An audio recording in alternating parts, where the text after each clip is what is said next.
మన దేశంలో మహాశివుణ్ణి ఆరాధించేవారు కోట్లలో ఉంటారు. అయితే హిందువులు ఉన్న చోట పరమశివుడు, ప్రళయకాల రుద్రుడు, శివయ్య, భోళాశంకరుడు, అర్ధనారీశ్వరుడు, ముక్కంటి వంటి ఎన్నో పేర్లతో పిలువబడతాడు. ఇదంతా ఒకెత్తైతే ఇప్పుడు పాకిస్తాన్లో శివుడు తన అద్భుతం చూపిస్తున్నాడు.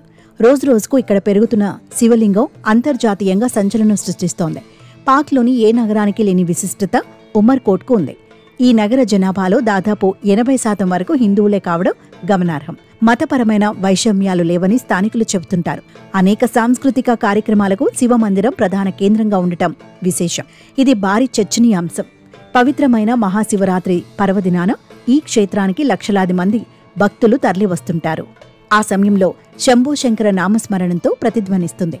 ఆలయ ప్రాంగణం చాలా పెద్దది. దీంతో పర్వదినం వేళ భక్తులకు తగినట్టుగా సౌకర్యాలను ఏర్పాటు చేస్తారు.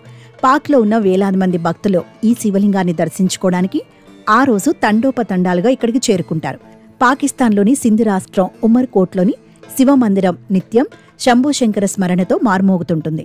దేశ విభజనకు ముందో అవిభక్త భారత్లోని సింధ్ రాష్ట్రంతో పాటు ప్రస్తుతం పాక్గా పేర్కొంటున్న ప్రాంతంలో లక్షలాది మంది హిందువులు ఉండేవారు.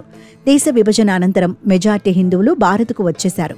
అయితే కొందరు మాత్రం అక్కడే ఉంటూ పాక్ సమాజంలో భాగమయ్యారు. ఇప్పటికీ పాక్లో వేలాది హిందూ దేవాలయాలు, గురుద్వారాలు ఉన్నాయి. వాటిలో కొన్ని మాత్రమే భక్తులతో అలరారుతుండగా వేలాది కట్టడాలు కనీస సంరక్షణ లేక శిథిలావస్థకు చేరుకున్నాయి.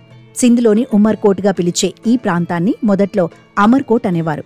ముస్లిం పాలకుల కాలంలో ఉమర్కోట్గా మారింది. మొఘల్ పాలకుడు అక్బర్ అమర్కోట్లోనే జన్మించాడు. క్షేత్ర పురాణాల ప్రకారం ఇక్కడ పెద్ద పెద్ద పచ్చిక మైదానాలు ఉండేవి. కొందరు పశువుల కాపర్లు తమ పశువులను ఇక్కడకు మేతకు తీసుకొచ్చేవారు. కొన్ని ఆవులు ఒక ప్రాంతానికి వెళ్లి పాలిస్తుండేవి.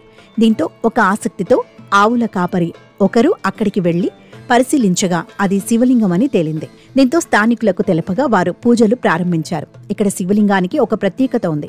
శివలింగం ఇప్పటికీ పెరుగుతుండడం విశేషం. మొదట్లో శివలింగం ఎలా ఉండేదో ఒక వలయాన్ని గీశారు. ఇప్పుడు ఆ వలయాన్ని దాటి ఉండటాన్ని గమనించవచ్చు.